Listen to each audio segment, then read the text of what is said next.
My guest today is the co-founder of Not Coffee, a product I found when I was looking for a coffee alternative for my husband when we were looking at preconception lifestyle changes we could make prior to conceiving. As a tea lover and someone who doesn't drink coffee, even I have fallen in love with the taste and aroma of Not Coffee, and I was really surprised by the texture and the aromatic scent coming from a product not made from coffee beans. But it acted exactly like it was. Something was telling me that someone out there is so committed to the product working and filling a void in their life, and my intuition was right on the money. It turns out the loving ritual of brewing coffee to share with their loved one was the fuel to the fire behind this amazing and delicious invention. I was so inspired by this woman's story because it resonates with so many of us. So naturally, I had to talk to her about her health journey, about being diagnosed with Graves' disease, and how Not Coffee came into existence. My guest obviously was shocked by the diagnosis that she was given, and more shocked probably that she had to give up coffee, among many other things, for the sake of her health and healing. You'll get to know in this episode just how much she loved coffee and how unwilling she was for quite a long time to give up something that she loved so much. But she took the request seriously and she realized the negative impact caffeine had on her body once she stopped drinking coffee and the impact that it had on her illness, and how the ritual of sharing a cuppa with her husband in the morning was something that she just was not prepared to give up. Because of this, my guest and her husband set out to create a healthier alternative that could replicate the look, taste, and that very ritual that is cherished by so many. Prior to developing Not Coffee, my guest traveled the globe, living and working across the UK, Europe, Abu Dhabi, and Dubai, where she honed her expertise in marketing while working for major international brands, a skill set that served her well when she launched Not Coffee.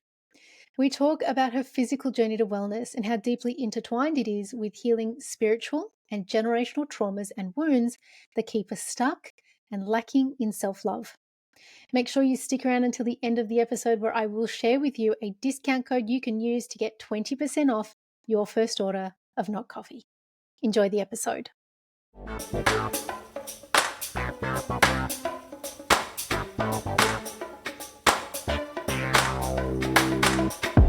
Hello, listeners. Thanks for joining another episode of the Skin I'm In podcast. I'm your host, Chanel, and this is a place where women can tune in to gain peace through clarity, purpose through inspiration, and the permission to be themselves through the stories of other women. If you're enjoying these episodes so far, click the like, share, and subscribe button so that more women like you can be positively impacted by the stories in this podcast.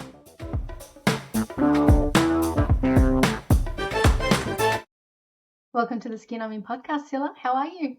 Good, thank you. How are you, Chanel? Oh, so good. There is so much about you and your health journey and the transformation your career has had that I want to talk to you about today. So let's unpack all of it and let's start with your health journey. So you were diagnosed with Graves' disease. Can you explain what that is, how that affects your health, and the moment you realized something was up?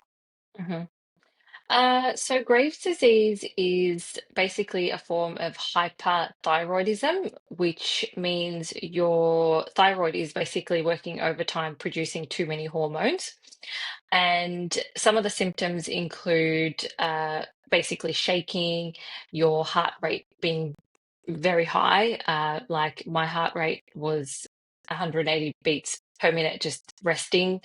Um, It's very debilitating. And there are other symptoms that come with that. Everybody's different. But the main symptoms for me was the heart rate, the shaking.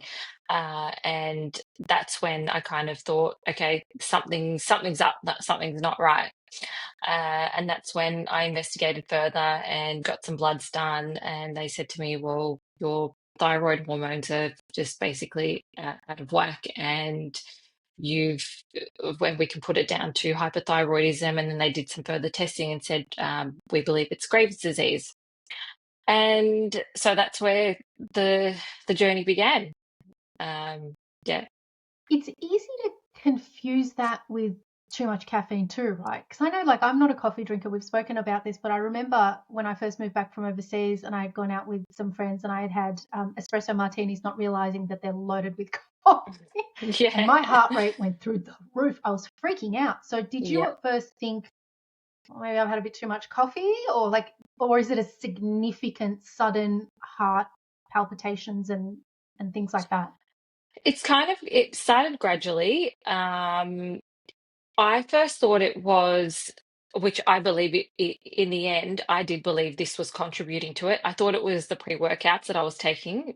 So I would wake up in the morning, and I was living overseas at the time. I was living in Dubai at the time, and I was living a very fast-paced lifestyle. It was all about work. It was all about career. And I wasn't really looking after my body, and I wanted to look a certain way. And I've struggled with that pretty much my whole life, I'd say, especially in my 20s, where I'd just be overworking and overtraining myself, overstimulating with pre workouts, with caffeine, not eating enough calories. Um, so that was. Going back to when with my diagnosis, I believe I thought it was the pre workout. So I thought, okay, I'll just take a step back and stop taking the pre-workouts and see what happens. But I was still caffeinating throughout the day. I was still having my three or whatever strong coffees to get me through the day, because that's the mentality. That's what we're kind of is drilled into us. I mean, there's a cafe on every corner. Everything's about coffee, you know, get caffeinated, get stimulated, get through the day. So even though I stopped the pre-workouts, I was still drinking a lot of coffee. Um, and when I was working at the gym, I'd feel like after just a couple of minutes on the treadmill, I just felt like I'd gone for like a I don't know, 1 hour kind of run. And I'm like, okay, something's not right. And every time I tried to do some weights, my muscles felt quite weak. I couldn't push. And then the symptoms just kept getting worse and worse. And then um, actually, one of my colleagues, I was telling one of my colleagues about how I was feeling, and she's like, "Oh, we really need to cut back on the coffee. I really think that maybe you should even just start having decafs or just stop coffee for a while. I think it's not helping, and that could probably be contributing." And I'm like, "Stop my coffee? I don't think so. I would never give up coffee. I'll do everything else I can to get rid of whatever the symptoms are, but." Don't tell me to stop drinking my coffee. So I had that mentality. And then, yeah, as I said, after further investigation, then it was confirmed that it was an actual issue with my thyroid. I initially was told that I needed to go on medication, and I didn't take the endocrinologist's advice, and I didn't take any medication. I thought, no, I'm going to fix this myself. I'm just going to get on the decafs, stop the pre workouts, and I'll be fine. It's just, yeah. But yeah, I wasn't fine. The symptoms got worse, and I eventually had to go on that medication. There must have been something about your intuition though that was like, this is not the right path for me in terms of taking the medication. Did you continue that, or was it when you realized that you needed, because you had to give up a whole bunch of things, right? It wasn't just caffeine. So you had to give up, you had to change your lifestyle and your eating habits. So the changing the lifestyle and the eating habits actually came 2 years later. Oh. At that point, I still wasn't very educated on really how to nourish and look after my body. And I was just doing what I I thought I should be doing, just based on whatever I, I learned maybe growing up, or just what I saw on social media, or just I just thought if you have some salad, or if I'm just drinking my coffee with, I don't know, almond milk, I just switch from dairy to almond. I make those small changes, I'll be fine. Um, but that wasn't the case at all. And so when I did go on to the medication, and I saw the endocrinologist, and I did ask them, is this something that my lifestyle has contributed to? So I had that inkling that I should be making changes, but they said, no, this is not lifestyle related. It's probably a genetic thing, or it's just something. Well, we don't know why it happens. It happens, but it's not lifestyle related. And I thought, okay, so I actually continue. So, and you think back to all the advice you get from doctors or health professionals, and then in hindsight, you kind of look back and think, oh, hang on a minute, that probably wasn't the best advice. There are a lot of things contributing to this. It's not just a genetic condition, because for me specifically, I didn't have anyone in my uh, family with thyroid problems as well. I asked around, and there wasn't anyone who experienced Graves' disease. So it was just, yeah, it kind of baffled me a little bit. Anyway, so started taking the medication, didn't change my lifestyle. The medication started to balance my hormones. I started feeling better. So I thought, well, I'll just keep doing what I'm doing. I'll still drink my coffees. I'll keep eating when I'm eating, not focusing on nourishment, still drinking alcohol. I wasn't a big drinker anyway, but still, having drinks here and there. And I kept taking the medication, and I was fine for a couple of years. I didn't feel 100%. Like I felt like the medication, it can be a bit hard at the start to uh, balance and find that right amount that you should be taking. So I did go through quite a few months of my thyroid then going the opposite way, where it was a bit too slow. So it took some time to balance. But like I said, I didn't change my lifestyle. And then, as I mentioned, a couple of years later, so I moved back home to Australia, and started seeing endocrinologists here just to manage the symptoms. And I was told that I did ask, so am I going to take this medication forever? Can I heal from this? What's going to happen if I want to, say, have a baby one day? So I was asking all these questions about, okay, what's my life going to look like in the future? Am I going to be dependent on medication for the rest of my life? And I was basically told that um, I would either have to get my thyroid removed completely one day, and then I'd have to go on other medication to then balance back the hormones, because I would have had the thyroid removed, or there's some sort of iodine treatment that they do where it literally kills everything in your thyroid, and then you still have to stay on medication. And then obviously planning for a family, then I'd have to take different medications. So there was a lot. And that kind of overwhelmed me. And I thought, I can't do this. I'm not going to just remove my thyroid because you've told me to, or I don't know, kill off if anything that I've got in there. Um, so I again left it. I thought, okay, well, I'll just stay on the medication because that's just kind of working for me right now. But then I started to develop some other symptoms, and this is where the healing journey for me began. I started to get some debilitating vertigo. I don't know if you've ever experienced vertigo. It's you basically you get up and you're dizzy, and your whole world is basically just spinning around you, and it's so debilitating because you can't do anything. You just have to lie in bed.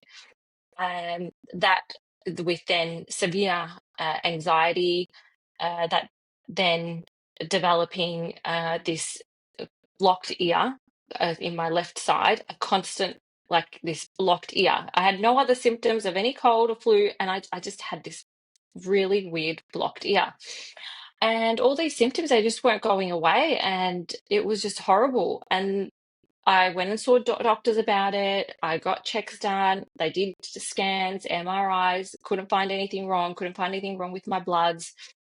And they basically said, well, there's nothing we can really do about it. But I was still continuing to live with these horrible symptoms. So, how am I supposed to get ahead in life? How am I supposed to even plan to have a family or get ahead in my career if I can't even get out of bed? So that was when I said, okay, well, there has to be another way.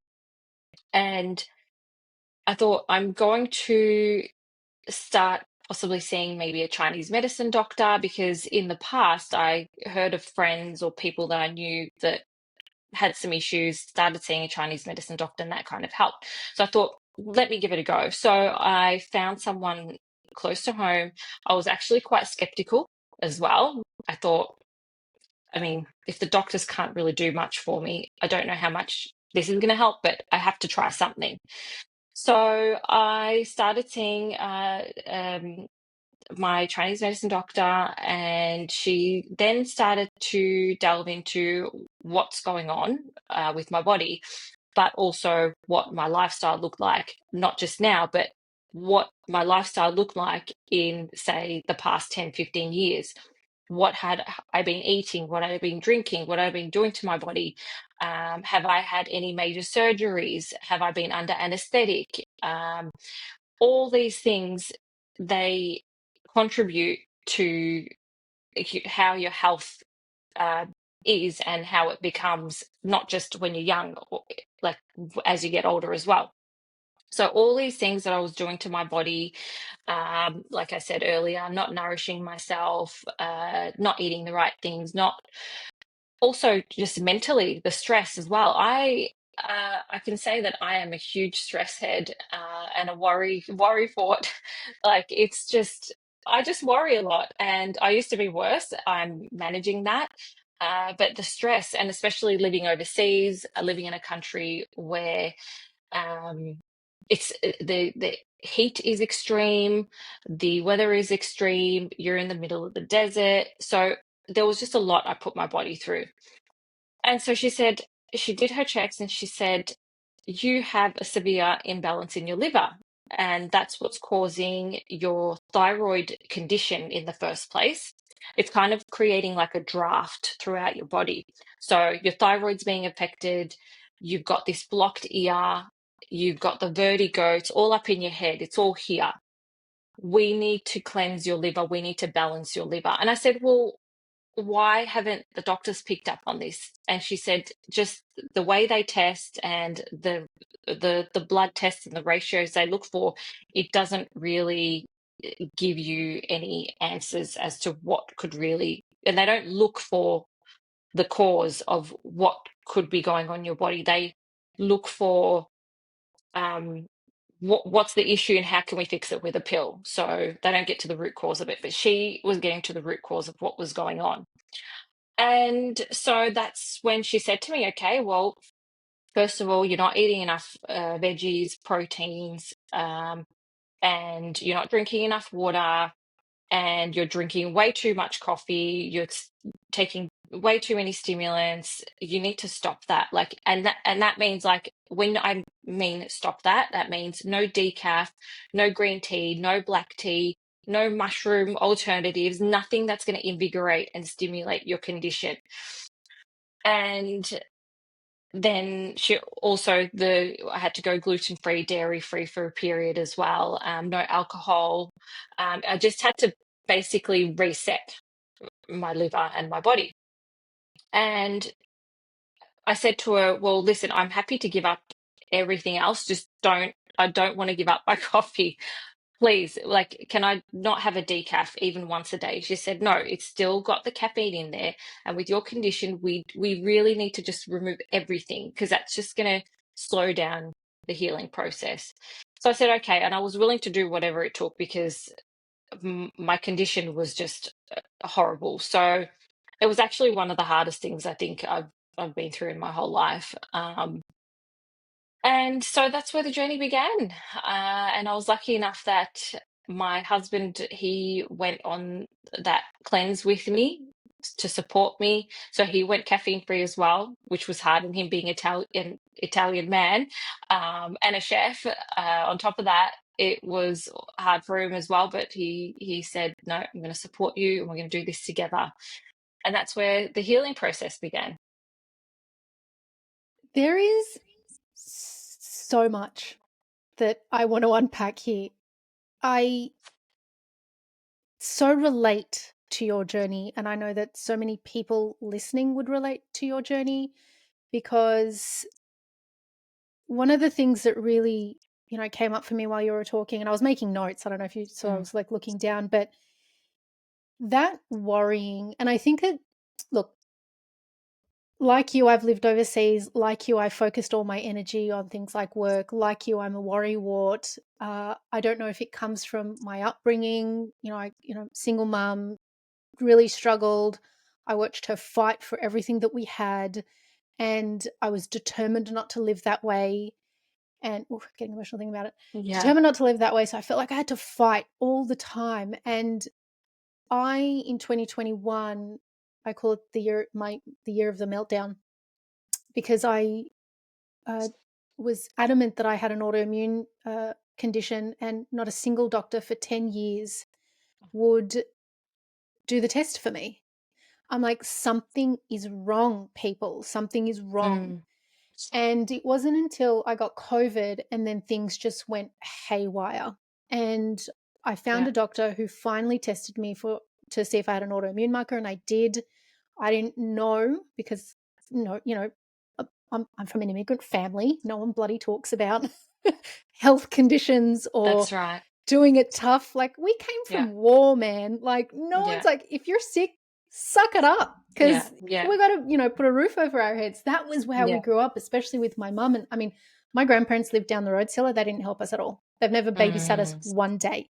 And, my parents had divorced. So Mm. it was just the four of us, and we had to survive. And so we developed all these, like, I'm a super risk assessor, I'm a worrywart, I Yeah. work my ass off. Yeah. All the things that you do as a child that you're like, I'm going to protect myself and make sure that I am never in this position. Because you watch your Yeah. parents suffer. Like, I watched my mum suffer. Her whole life was falling Absolutely. apart in front of her.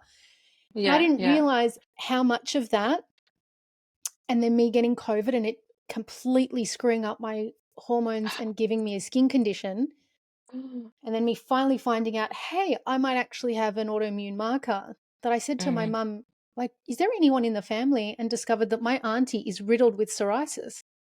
And I'm like, Oh my what do you God. mean? How can, like, I told you for a long time I've got psoriasis, and it never occurred to you that my Um, my auntie has like Yeah. itched herself since she was a kid. Anyway, so, you know, going down all those paths of trying to find healing modalities that work, and, you're being gaslit by the medical Yes. system. Yes. And I actually had a rheumatologist who, interestingly enough, I connected with this random woman at an event who was telling me, all of us, like there was about 30 of us in the room, about how she had to completely have her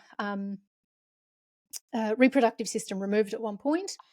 Oh my And God. she said, if there's anyone that wants to talk to me about whatever they're going through, you're welcome to reach out. I reached out to her and I was like, oh, I was speaking to this rheumatologist. And she's like, what's his name? And I told her the name, and she's like, holy moly, same rheumatologist, told me the same thing. And this Oh. guy basically said to me, because I refused to take the medication, I was like, something has to change in my lifestyle, surely. Like, surely Mm. there's something going on, because I wasn't like this 2 years ago. What's changed? And he's like, what's it going to take for you to, like, how bad is it going to get for you to take the medication, Chanel? I've got thousands of patients on this medication and they're, thriving. And I just looked at him and I was like, oh, someone is lining your pockets, mate, because the moment Yes. you Yeah. said thousands of patients, I'm like, Yeah. you love Hmm. writing a prescription. Yeah. Yeah. So you get to this Chinese medicine person, which, by the way, I need her details. Yeah. She's amazing. Yeah, I had seen one for 3 months. I did intensive acupuncture and Chinese medicine. I brewed my own herbs. It was such a beautiful experience. I don't know if Wow. she was the same, but I literally was Yes. brewing roots and shells and God Wow. knows what else. Yeah. Yeah. Disgusting. My house stunk, Yeah. but I started to heal. Wow. And then I miscarried last year, and all of it's come back because I've got, like, it was a very traumatic miscarriage, but it, like, Ah. literally sent my hormones into an absolute, like, chaotic spin, right? And so I'm listening to you going, like, so many of us, so many women spend our 20s thinking we need to Mm. look a certain way, because I'm the same. Mm. I used to lift weights, bodybuild, physique training. I was obsessed Yeah. with Yeah. having that look, worked Yeah. myself. I looked great, but I was sick all the time. Yeah. Yeah. And I, I that story's feels unique in the moment because you feel like you can't talk about it, but so many Mm, of us go through this process of running ourselves into the ground. mm, So, what did you learn about yourself when you mm, saw this woman, this, Chinese mm, medicine doctor, and you're like, holy moly, I have spent my life living in a certain way that, you didn't realize before? mm. Wow. I it did it started that not only that healing journey for me physically, but it was a very emotional, mental and spiritual journey for me as well. Because basically I was just told that whatever I had been doing my whole life basically was I shouldn't have been, or I could have been doing it better. And unfortunately, I didn't get the right kind of education from my parents or my grandparents, who I spent a lot of time around growing up as the child of immigrants as well. And they didn't know, they were also in survival mode themselves. They just wanted to make sure we ate. It didn't matter what it was. It was just whatever they could get for us. And they didn't know to say, okay, well, no, we need to have your good proteins, your good fats, not too many carbs. We were eating white Wonder Bread. I was fed white Wonder Bread and cream cheese from the jar, but that's just that they didn't know either. And so I felt like, okay, well, I literally got to change my um whole perception and perspective when it comes to what nourishment really is. And I'm so grateful that it happened when it did. And I hadn't had children and I was raising my children, the way I thought I should be in terms of the nourishment. I just know so much more now. And I'm hoping that one day when I do have children, I can give them the right education when it comes to nourishment, so they can grow up hopefully without having any issues. And so going back to the whole the mental, the spiritual, healing side of it, for me, I really kind of dived into I I looked into what did it mean for me to have a thyroid condition. What does an autoimmune condition mean? An autoimmune condition means your body is basically attacking itself. So my body thinks that my thyroid is something foreign and it's attacking it. Why is my body attacking itself? And then I thought to myself, what have I been doing my whole life? I've been attacking myself. I've been telling myself that I haven't been good enough.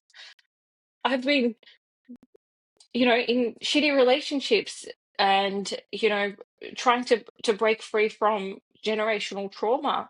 And it was just a constant hating myself for whatever reason.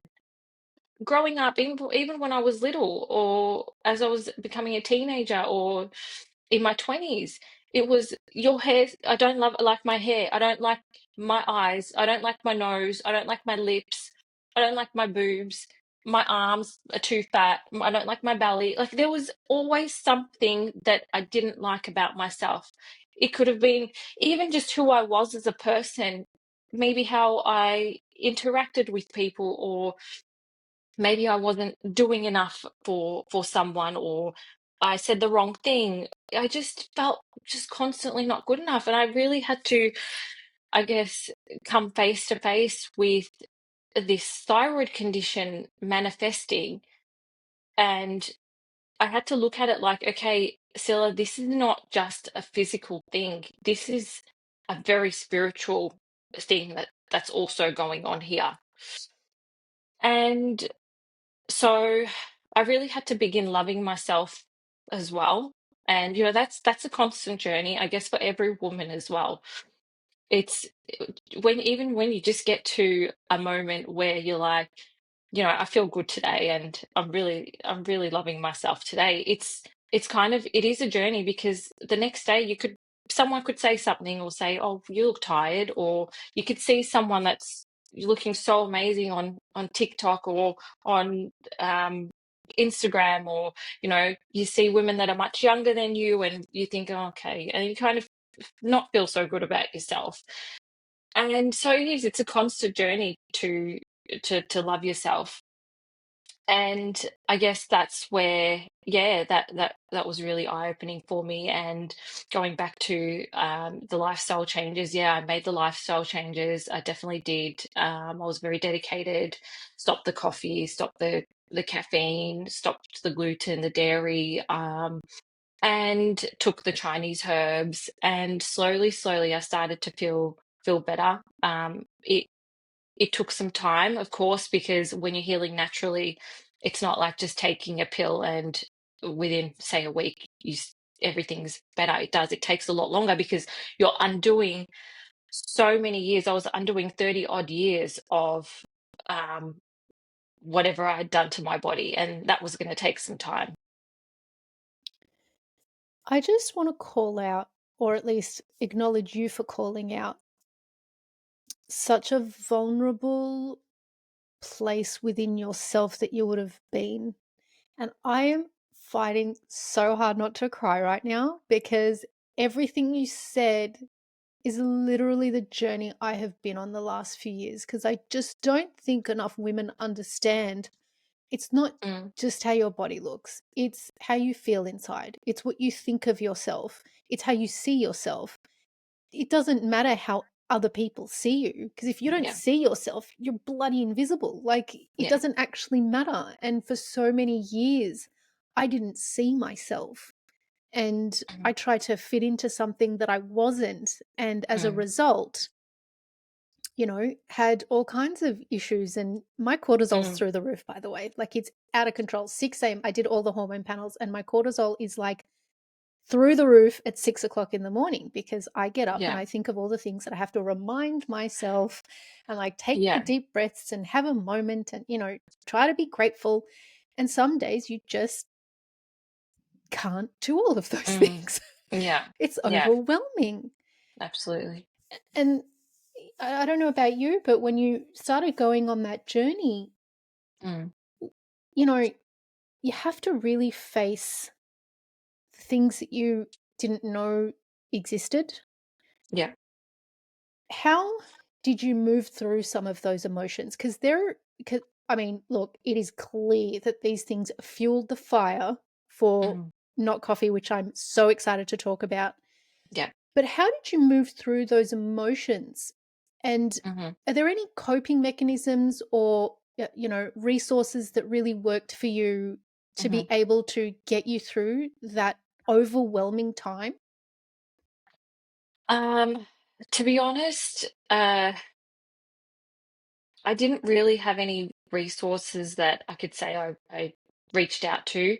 Uh, I just had to do it. It was just okay, what needs to be done and how am I going to do it and what's the steps I need to take. And I was so, so blessed that I've got an amazing partner in my life because that just made things a whole lot easier for me and a whole lot better because he could have just been someone that said, oh, okay, well, that's your journey. You can make whatever you want to eat, and I'll just continue to eat what I want to eat. And, it could have been like that, which would have made it a lot harder. But he went on that journey with me. So it was about that collaboration. It was about, okay, so what should we have for dinner tonight? And, what's going to be good? We're going to have, what protein are we going to have? What veggies are we going to have? And the, and especially with the coffee, because coffee was it wasn't just a drink the coffee and get caffeinated. It had become a ritual for us as a couple. It was the wake up in the morning. One of us would go and make the coffees. We'd enjoy a coffee together, and it was kind of that. It was just starting that day and enjoying that moment together. And when we had to stop that, I think it was probably the hardest thing to stop that ritual than having to change our whole entire lifestyle. So waking up in the morning, it was just like, oh, okay, well, herbal tea kind of didn't cut it. And, we'd kind of just wake up a bit like, okay, well, what now kind of thing. Um, because it becomes a ritual, it becomes a habit. And so that's when I actually, after about a week, like we got over the caffeine addiction in a few days. So we did go through that intense headaches, the intense withdrawals. But then after about a week, we actually woke up feeling a lot better than when we were drinking coffee. And we'd wake up a lot fresher, which was surprising. I actually wasn't expecting to feel that way, because I was just always like, nah, I can't live without my coffee. I'm just going to wake up feeling like crap. I'm not going to be able to get through the day. But it was quite the opposite. We were both feeling so much better. But what I'd wake up missing was not the caffeine, it was that ritual of us enjoying something together. And so it was not coffee came about out of it was literally, I woke up one morning and I was just like, oh, I wish there was something that looked like coffee, acted like coffee. It tasted like coffee or close to, didn't have any caffeine, was just nourishing for me. And, maybe it was just called not coffee. And I wonder if there's something like that out there. And I kind of did some research and I couldn't find the right product, because there are other alternatives on the market, like your cacaos, which that's still got some stimulating effects. You can't really have too much of that. Then you got your chais, which are generally made with black tea, but I wasn't like a chai person. And then your mushroom coffee, or mushroom alternatives, which still have those adaptogens and can be invigorating and stimulating for people with certain conditions. And then there were some other kind of chicory-based alternatives on the market, but they had um, wheat products, like they had barley, rye in them, so it wasn't completely gluten-free. I needed to be gluten-free. So yeah, and I turned to my husband. It was that morning, and I said, "Do you think that there is something like this, and maybe we can create something so we can drink it?" And he said, "Yeah, well, why not?" And so then we did a lot of research, and we ordered, like, I don't know, 10 or 15 different ingredients that could possibly give that coffee feeling, that could be brewed like coffee. And we ordered them off so iherb.com. And then we just we're in our kitchen blending, grinding, just putting things together. And we finally came up with what we liked and what we could drink, and we started drinking it, and it really helped us. And then we started giving it to friends and family. And I kind of then thought, well, I think there's a lot of other people that are going through similar things to what I've been through.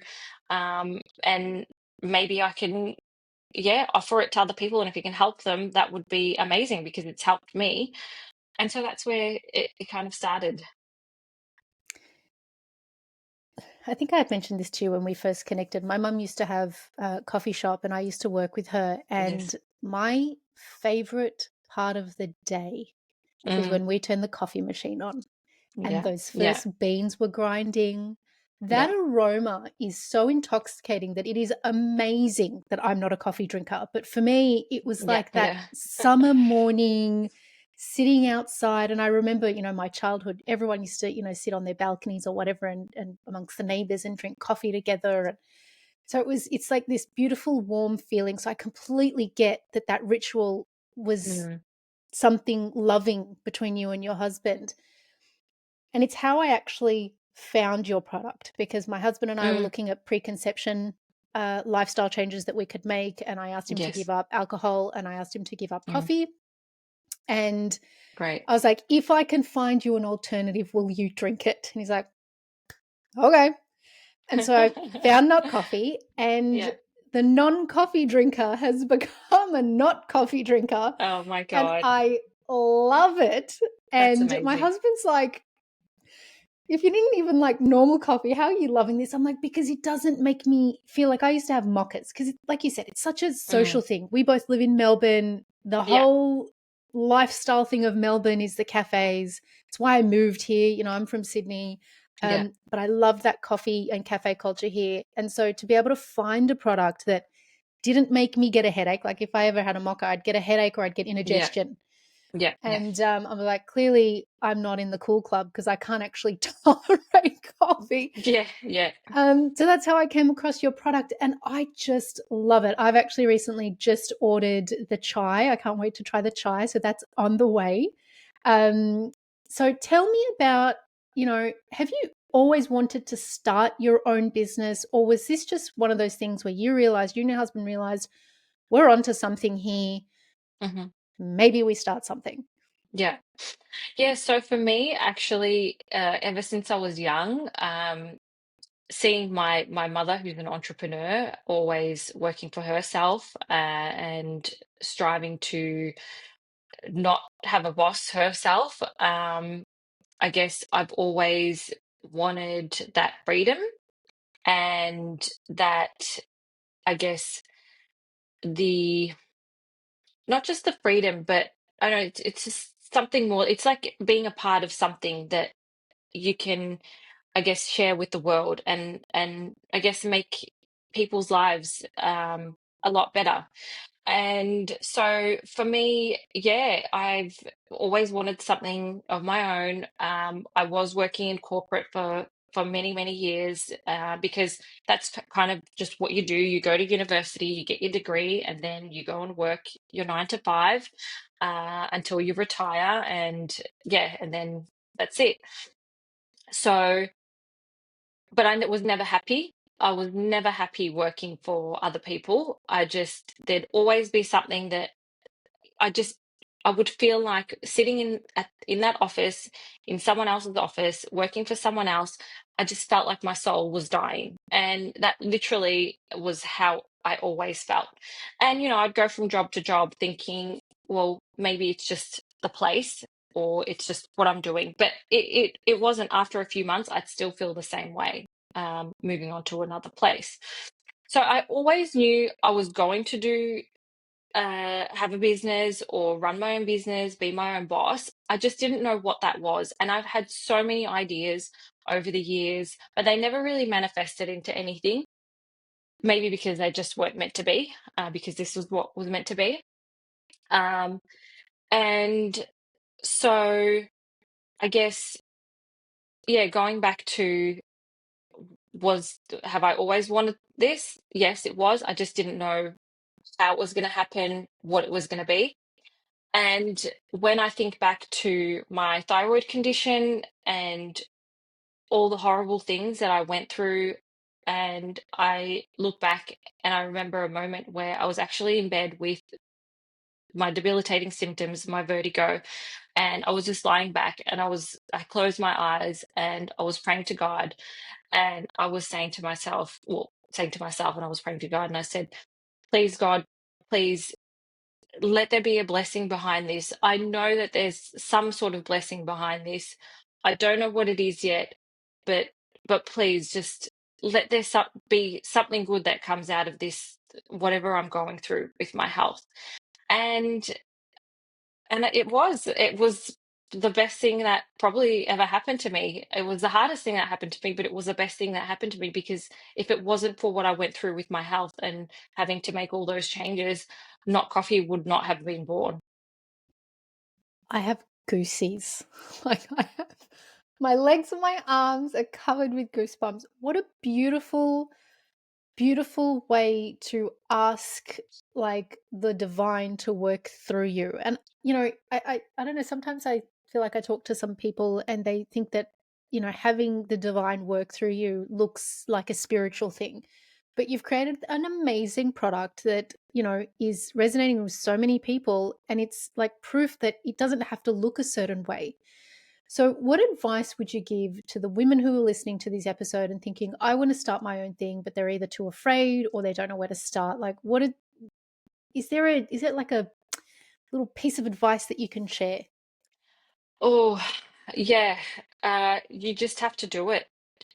And I know that with a lot of people, and particularly myself, self-confidence was one of the reasons why I didn't do a lot of things maybe in the past, or it took me a while to get Not Coffee off the ground as well, because there was a good probably from when the idea came about to when we actually launched, and obviously we were testing and trialing different things, it was probably about 12 months, 12 to 18 months. And a lot of that had to do with me probably thinking I wasn't good enough. And would people even buy my product? Why would people even, and will they even like it? And, I just kind of felt like I was also a little bit like embarrassed, maybe. What would people think? What would I don't know, my followers on Instagram, which I wouldn't even call friends because I've only got a very few handful of friends. But I was worried about if I posted something, what are they going to think? Oh, what's not coffee? What do you mean not coffee? I mean, everyone loves drinking coffee. Why wouldn't you want to drink? Coffee is good for you. And so I had all these doubts that I had to overcome. I really had to be strong. But I thought back to my history. I thought to myself, okay, well, if I don't do this, well, what's the other option? I'm still going to be working for someone else. I'm still going to be miserable. Doesn't matter what job I move to, doesn't matter what role I move to. So if I don't give this a chance, then I'm never going to know. I'm always going to I'll probably live with regret. So I've just got to give it a go.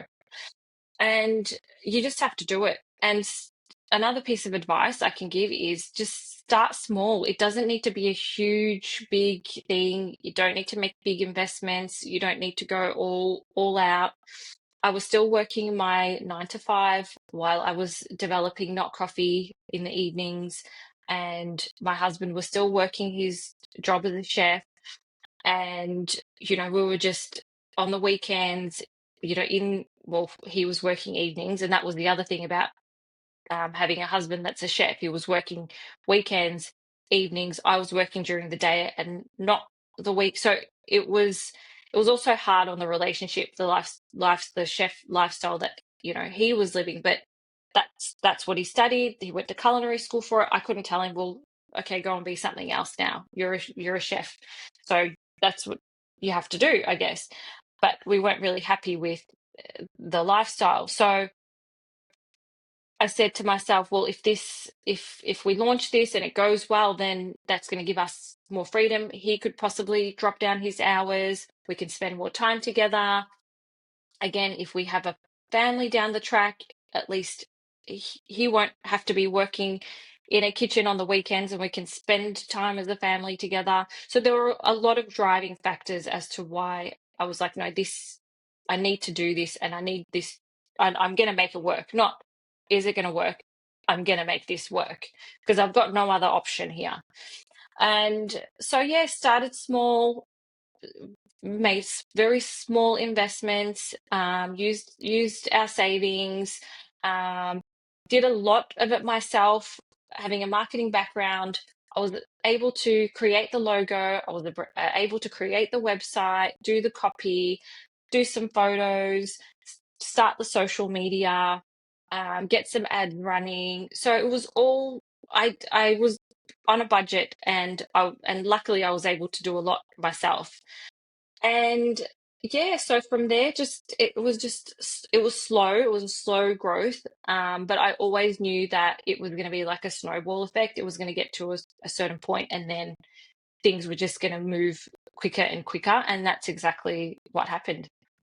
So you knew, like when you started, you knew that this was going to be the reason why you left work, or at least you knew that this was going to become so big that you were going to have to like be on the ground running from the get-go. Yeah, yeah, I was going to make that happen no matter what because I believed in the product, and I believed in, I guess, the story of the brand because I lived it. I created this for myself, and it helped me and my healing journey. And I knew that there were a lot of other people that were probably going through what I was going through, and I really wanted to help other people as well. So because I believed in my product and everything around it, I was like, no, we're going to make this happen and we're going to push through. And at the start, of course, like there are times where I'm like, what am I doing this for? This is not going anywhere. People don't know my product. And people try it, and there are people that would obviously come back and be like, "Oh, I don't like this. This isn't nice." And you get all that, and you get people that haven't even tried it and would make comments on, say, my ads or my posts saying, "Well, coffee is good for you," and people get really defensive over their coffee. Actually, by the way, and you'd be surprised. They get very defensive when you kind of even just mention that maybe you shouldn't be drinking so much coffee, or maybe you can have a little bit an alternative in the afternoon. Nah, it's just like some people just like can't fathom not having coffee in their lives, and I was one of them, so I can't blame them. But yeah, so I knew that this is was something that was going to change our lives, definitely. There is so much projection though when you go on socials. I mean, I didn't start this podcast for 2 years worried about what everyone was going to say about some of the things that I talk about, and I mean, this podcast can be so crunchy and woo-woo sometimes. Hmm. And, I kept it from my family. I mean, not my family doesn't listen to it. We're really different in that way. Yeah, But I'm like, what are people going to say about yeah, the things that I'm talking about? yeah. And I feel like you would understand, or at least it would resonate with you in that, as an immigrant, I don't know about you, Mm. but when I came here, I felt really out of place. And even as a child, I would be talking about all the woo woo things as an 8-year-old, and people thought I was mental. So they actually took the principal's like, she needs to see the counselor. I was like, I'm talking spirituality and Yeah, like yeah, astrology as an 8-year-old. And they're like, same. Yeah, something's wrong.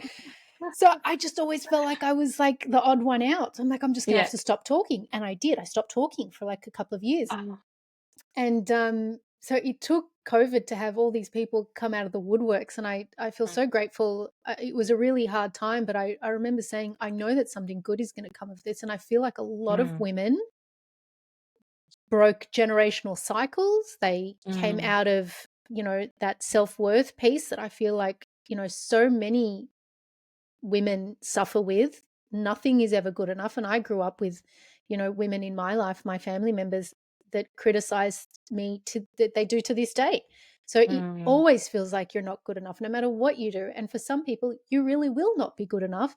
And that doesn't actually mean you're not good enough. It just means that they've got some stuff going on. This is one of the lessons that was really hard for me to learn. Yeah, yeah, They've got stuff going on. yeah, It's got yeah, nothing to do with you. absolutely. So, when you think of all the things that you know now about Hmm. yourself, what is something that you wish you knew sooner? Oh, um, that it's okay to take risks, and it's okay to trust yourself, especially when it comes to creating, I guess, your own path.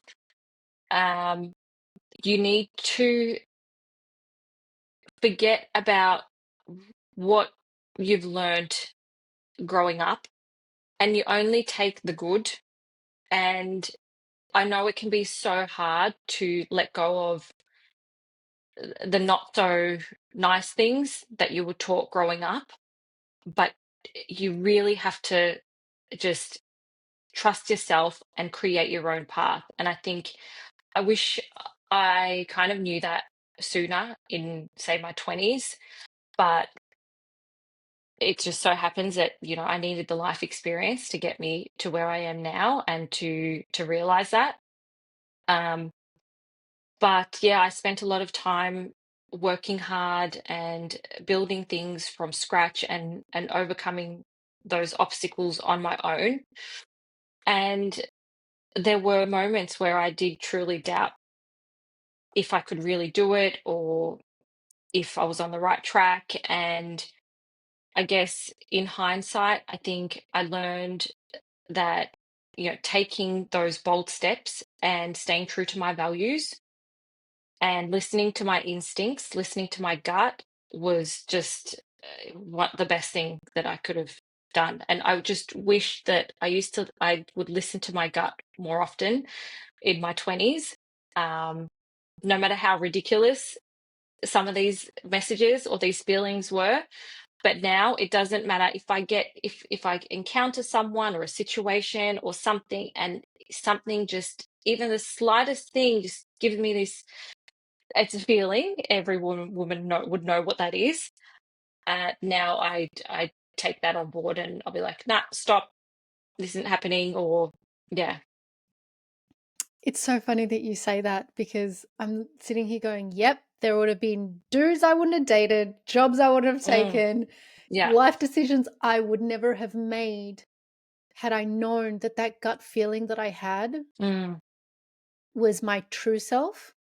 mm, But I had been taught to believe that thinking from your heart space is what's going to get you into trouble and you should think from in here. My mum used to say, think from here. This gets you yeah. into trouble. And I was just like, Mm, yes, thinking from my no, my gut vibes are wrong. I must be wrong. yeah. And so that intuition piece, it comes up a lot on this podcast, Silla, that Mm, women, and I know for me, I just think to myself, had I known that that was my true self mm, telling me this isn't the path that I chose for you. yeah. Yeah. I love that you called that out, and I really want to know, what is the legacy that you want to leave behind? Like, what do you really want people to remember you for? Oof, wow. I don't know why I got emotional with that. Um, I guess I want to leave the world a better place than what it was. And I want to leave whoever I encounter in this life, or whoever I interact with, I just want them to be that little bit happier because I came into their life, or because they had a conversation with me.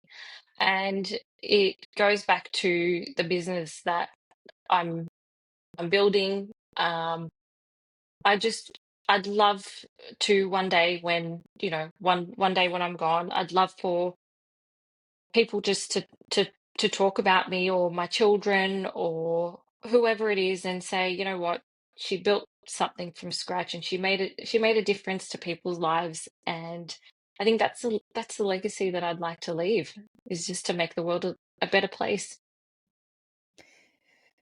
I love that. I love that you talk about, leaving, something beautiful for your children, and just to be able to touch people's lives in a way that leaves them feeling positive, or, happier, or, and this is what I'm getting from what you've said, is in Mhm. you just want to touch people's lives in a way that makes them feel better, Yeah, yeah, no matter what that is.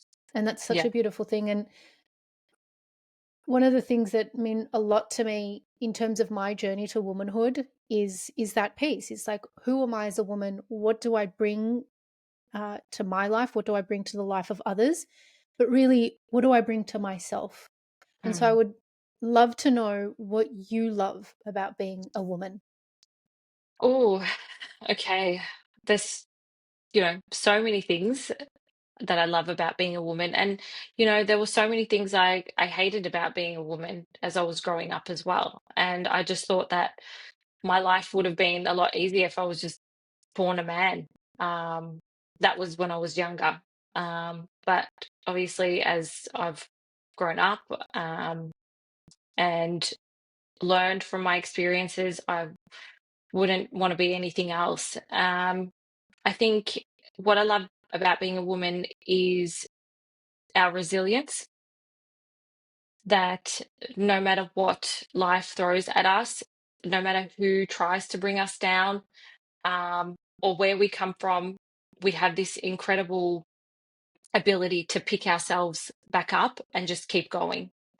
And we face challenges head on. We don't just we don't just survive, we thrive. And at the end of the day, I just say, like, we just get shit done. We do what we have to do. And, there are times where, yeah, we might hit rock bottom, and, it's okay to stay there. But I just know that as women, we just get back up and we play the part, we play different roles in life, and we just do what we have to do. And yeah, for not just ourselves, but for the people around us. I think it's a resilience, yeah. There really is something to be said for female founders. You grew up looking up to your mum, who is an entrepreneur. I grew up looking up to my mum, thinking, "Holy moly, I don't know how you're getting through the day." Yeah. And that Yeah. resilience was like, if I'm half of the woman that she is, to be Yeah. able to do what she did, I would be so happy with that. And so I feel like who I'm creating in this life, and what I love about what you just said, is that every single woman has this incredible Mm. ability to be resilient, to get back up when they, are struggling. And I feel like a lot of us are the reason why, you know, communities are able to, um, what's the word that I'm looking for? Like rebuild, because of a woman's resilience and Yeah. because women are the glue of the communities.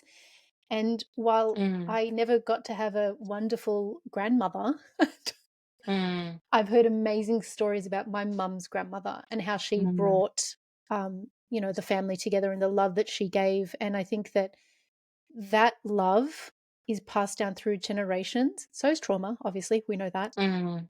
But love is also passed down, and resilience is also passed down, and the knowing of our intuition is also passed down. Yeah. And so I love that you brought up the resilience piece, because I don't actually think anyone's brought that up on the podcast. Oh, wow. Yeah, Yeah, that's I really love that. nice. Yeah. Yeah, thank you. It's been such a pleasure having you on the show today, Scylla. Please tell people where they can find you, how they can buy your products. Yeah, absolutely.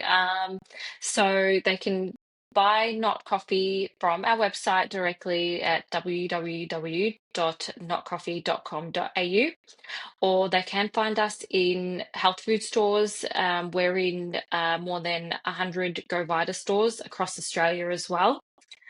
And you can follow us on Instagram at not coffee underscore, sorry, at not underscore coffee underscore. So please follow our journey on Instagram, and yeah, and sign up to our email database as well. If you are interested in following Not Coffee, I will include in the episode description and across socials links and ways you can do that. So if you haven't already, head on over to Spotify, Instagram, and YouTube. Follow the Skin I'm In podcast to be the first to know when new episodes drop. Thank you so much, Sila, for being a guest on the Skin I'm In podcast. Thank you, Chanel. I really appreciate it, and I absolutely loved our time together. You never know what someone has been through or is going through until you sit down with them and just have an open conversation about something they are so passionate about. It really brings out a side of people that is so beautiful and heart centered. I am incredibly inspired by Scylla and her story, her courageousness, her resilience, her commitment to creating a better world for others to live in, and to pass that wisdom on to her future children is an admirable legacy to leave behind. So many of you listening to this will undoubtedly hear yourself and see yourself in Scylla's story of persisting to find the thing that sticks, so that you too can be free of a job, a relationship, or a life that is not fulfilling you or honoring who you truly are. The divine did a number on me today and brought into my sphere a woman I felt touched by in so many ways, given how similar our upbringing is and the disconnect we both have to the nurturing aspect of womanhood. I never got to experience the loving and warm nature of my parents the way so many of you have experienced. And from a very young age, the hurt and disappointment I experienced by my mother and my father, rooted deeply in feelings of abandonment, meant that I doubted my capacity to be a business owner, to be a mother, to be a wife, to be myself. I had no example of what that looked like. All I knew was to fight for what I wanted. And I had become so hurt for so long, or I had been hurt for so long, that I spent so much of my life with my boxing gloves on, ready to punch on. And not violently, of course, but I was ready to take on whoever threatened my existence, because for so long, I had to be someone else to fit in. Or at least that's what I thought I had to do to survive. And I loved that Scylla called out that piece about her not feeling enough, down to like how her arms weren't thin enough. I was like, oh my God, I'm not the only one. I mean, Jesus, doesn't that resonate with 98% of you listening out there? I know it does for me. And I've spent almost a decade trying to undo the criticism of others that has resulted in me being really critical of myself and the lack of love and nourishment I gave my body when it needed it the most. I didn't know any better.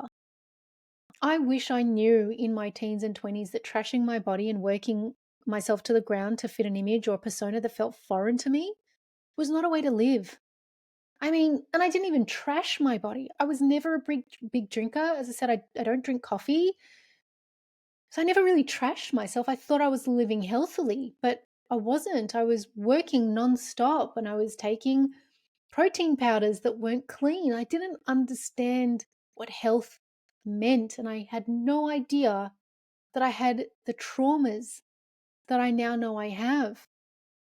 I've spoken about Gabor Mate's work on this podcast a few times. And if you haven't heard those episodes, I will link them for you below because it is unbelievable the disease states that we create with our mind and our unresolved traumas. It is literally why I'm so committed to unraveling my trauma onion.